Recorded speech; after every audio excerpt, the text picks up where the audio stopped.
بہت ساری باتیں جو ہم یہاں کرتے ہیں یہ جا کے کوئی آرمی چیف کو بتائے کہ قانون یہ ہے، ان کو غلط بتایا جا رہا ہے، قانون بالکل غلط بتایا جا رہا ہے۔ ہم اپنے موقف پر بالکل قائم ہیں۔ ہمارا موقف یہ ہے کہ کسی صورت میں آرمی ایکٹ کے تحت سویلینز کا ٹرائل نہیں ہو سکتا۔ یہ بیٹھے ہوں گے، اگر کرنل صاحب یا بریگیڈیئر صاحب یا میجر جنرل صاحب بھی بیٹھے ہوں گے تو وہ کہاں سے انڈیپینڈنٹ ہیں؟ ان کو تو اوپر سے جو حکم آنا ہے ان کا ڈسپلن اور ان کی فوج کی تربیت ہی یہ انہوں نے ماننا ہے۔ اب یہ جمعے کو جو ہے اس کی سماعت بقیہ ہوگی، اور یہ ایسا نہیں ہوتا ہے، آپ سمجھتے ہیں شاید جج صاحبان کی جو آبزرویشنز ہوتی ہیں یا اس قسم کے انکویزیٹوریل ہوتے ہیں جو وہ وضاحت کے لیے اور سوال کرتے ہیں، اس کا مطلب یہ نہیں ہوتا ہے یہ ان کا فیصلہ ہوتا ہے، معاف کیجیے گا۔ ہم اپنے موقف پر بالکل قائم ہیں۔ ہمارا موقف یہ ہے کہ کسی صورت میں آرمی ایکٹ کے تحت سویلینز کا ٹرائل نہیں ہو سکتا۔ ہمارا موقف یہ ہے کہ اس میں تفتیش بھی، اور جو آرمی کو پرسنل کو جو ہے جو 88 کورٹ کے جج نے ان کی کسٹڈی آرمی کے سپرد کر دی ہے، یہ بھی غیر آئینی ہے، اور اس لیے ہمارا موقف وہی ہے جو سگنا بی بی کے کیس میں سپریم کورٹ نے کہا کہ فوجداری جو قانون ہے اس کی بنیاد رپورٹ ابتدائی سے ہو کر تفتیش پر منحصر ہوتی ہے، اور تفتیش کا مطلب یہ نہیں ہے کہ جو ایف آئی آر مدعی نے درج کرائی ہے مدعی کے موقف کو ہی تفتیش کیا جائے، بلکہ نہ صرف ملزم کا موقف پر تفتیش ہو بلکہ ان سے ہٹ کے بھی تفتیشی کا کام ہے کہ وہ ہر پہلو سے اس کی تفتیش کر کے وہ سچائی پر پہنچے، صداقت پر پہنچے، اور یہ ہے بنیاد جو فوجداری قانون کی ہے، کیونکہ اگر نیچے سے ہی کوپلیں جو ہیں وہ سچائی پر ہوں گی تو ہی انصاف وہ صداقت اور سچائی پر مبنی ہوگا، وگرنہ انصاف ناپید ہوتا ہے۔ تو اس طرح ہمیں بالکل قابل قبول نہیں ہوگا کسی صورت میں بھی کہ تفتیش بھی کوئی اور کرے، کیونکہ ہمارے یہ نوٹس میں اور آبزرویشن میں ہے کہ جتنی آرمی ایکٹ کے پاس ملزم گئے ہیں ان ساروں کے اقبال جرم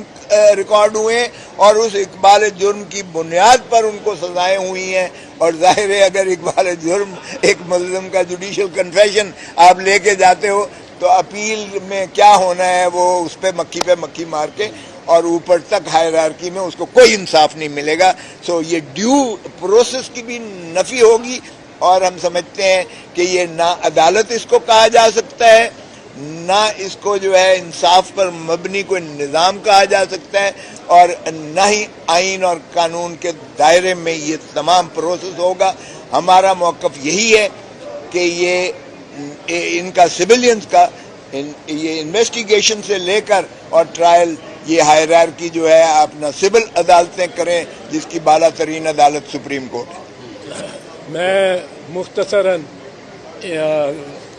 کھوسا صاحب کی بات کی تائید کرتے ہوئے ایک ایڈیشنل پوائنٹ، اور پھر میں نے ایک اور بات آپ سے کر لی، وہ یہ ایڈیشنل پوائنٹ یہ ہے کہ انہوں نے وضاحت کر دی ہے بالکل صحیح، لیکن یہ ناظرین آپ کے لیے جو اس کو سمجھنا چاہتے ہیں، مثال کے طور پہ ہم یہ کہتے ہیں یہ آزاد عدالتیں نہیں ہیں، عدالت کو آرٹیکل 10A کے تحت فیئر بھی ہونا ہے اور انڈیپینڈنٹ بھی ہونا ہے، یہ ڈیو پروسیس کا حصہ ہے، اور انڈیپینڈنٹ یہ نہیں ہے۔ یہ بیٹھے ہوں گے اگر کرنل صاحب یا بریگیڈیئر صاحب یا میجر جنرل صاحب بھی بیٹھے ہوں گے تو وہ کہاں سے انڈیپینڈنٹ ہیں؟ ان کو تو اوپر سے جو حکم آنا ہے ان کا ڈسپلن اور ان کی فوج کی تربیت ہی یہ انہوں نے ماننا ہے، اور یہاں کور کمانڈر نے اپنی میٹنگ میں اور فارمیشن کمانڈر نے اپنی میٹنگ میں کوئی 100-150 جنرلز یہ بن جاتے ہیں کل،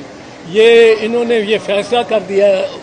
with the army chief presiding کہ ثبوت ہی اتنے زیادہ وہ ناقابل تردید ہیں جو ملے ہیں کہ یہ سزائیں ہونی تو اس لیے یہ انڈیپینڈنٹ نہ اپیلٹ فورم ہے، نہ اگر فوجی وردی میں بیٹھا ہوگا صاحب عدالت تو وہ انڈیپینڈنٹ نہیں ہے، جو کہ بنیادی حق ہے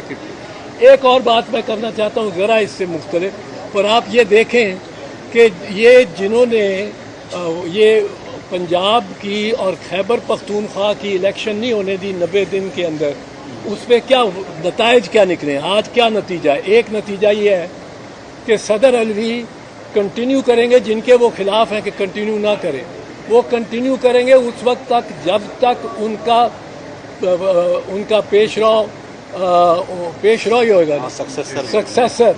ان کا سکسیسر یا پیش رو، سکسیسر تو وارث بھی ہو سکتا ہے، وہ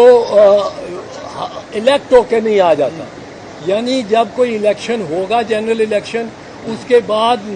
وہ کوئی الیکٹ ہوگا پریزیڈنٹ، نئی اسمبلی الیکٹ کرے گی، پھر وہ آ کے، اس وقت تو پنجاب اور خیبر پختونخوا کا الیکٹورل کالج ہی نہیں کمپلیٹ ہوتا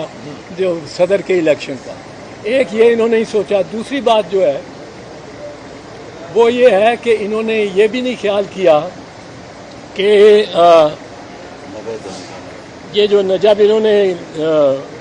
پریزیڈنٹ کا کیا ہے تو ہاں سینسس بے معنی ہو گیا۔ سینسس آپ پوچھیں کہ کیوں بے معنی ہو گیا، یہ ایم کیو ایم والوں کو جا کے بتانا چاہیے۔ بہت ساری باتیں جو ہم یہاں کرتے ہیں، یہ جا کے کوئی آرمی چیف کو بتائے کہ قانون یہ ہے، ان کو غلط بتایا جا رہا ہے، قانون بالکل غلط بتایا جا رہا ہے۔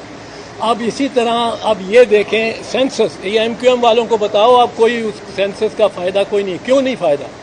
فائدہ اس لیے نہیں ہے کہ نمبر ایک،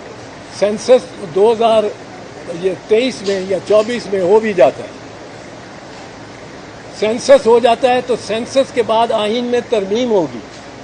سینسس پر مبنی آئین میں ترمیم ہوگی آرٹیکل 50 میں۔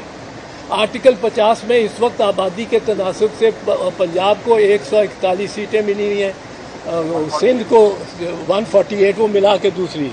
اسپیشل سیٹ جو الیکٹڈ سیٹوں میں سندھ کی 65 ہیں، بلوچستان کی 19 ہیں، اس طرح یہ اسی شمار سے سینسس سے۔ اب سینسس ہو جاتا ہے تو آپ پھر بھی آئین میں تبدیلی نہیں کر سکتے کیونکہ 2/3 میجورٹی نہیں ہے۔ پنجاب اور خیبر کے الیکشن نہیں کرائے گئے تو 2/3 میجورٹی نہیں ہے، 228 بندہ ہی نہیں ہے، تو وہ سینسس کو ریفلیکٹ نہیں کیا جا سکتا آئین میں جب تک الیکشن نہ ہو، جب تک نئی اسمبلی نہ آئے، جب تک کسی معاملے پہ، اس معاملے پہ ہی کہ آبادیوں سے کتنی سیٹیں پنجاب میں آ جانی ہیں یا خیبر پختونخوا میں چلی جانی ہے یا کراچی میں آ جانی ہے، یہ سب جب تک فیصلہ نہیں ہوتا اور یہ آئین میں ترمیم نہیں ہوتی آرٹیکل 50 کی، اس وقت تک یہ ترمیم نہیں ہو سکتی، ترمیم نہیں ہو سکتی اگر جب تک نیا الیکشن نہ ہو اور پورے 342 ایم این اے نہ آئے۔ 228 سے کم ہے اس وقت، کوئی 180-90 ہے، اور وہ ترمیم نہیں کر سکتے۔ اگر وہ ترمیم نہیں کر سکتے تو یہ الیکشن میں ان کی بنیاد پہ تا قیامت نہیں ہو سکتا اگر الیکشن نہ کرائیں تو الیکشن پچھلی بنیاد پہ ہی ہونے ہوں گے۔ 2017 کا جو سینسس تھا اسی کے مطابق ہونے ہوں گے تاکہ یہ گرہ کھلے اور معاملہ آگے چلے۔ یہی ہم کہتے رہے ہیں اس وقت سے کہ پنجاب اور خیبر کے آپ الیکشن کراؤ، اور وہ اب یہ گورنمنٹ کو یہ فیس کرنا پڑے گا یہ مسئلہ۔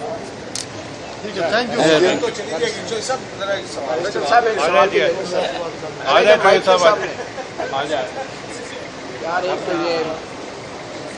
یہ جو ریٹائرڈ ہے کالا کوٹ پہن کے آ جاتے ہیں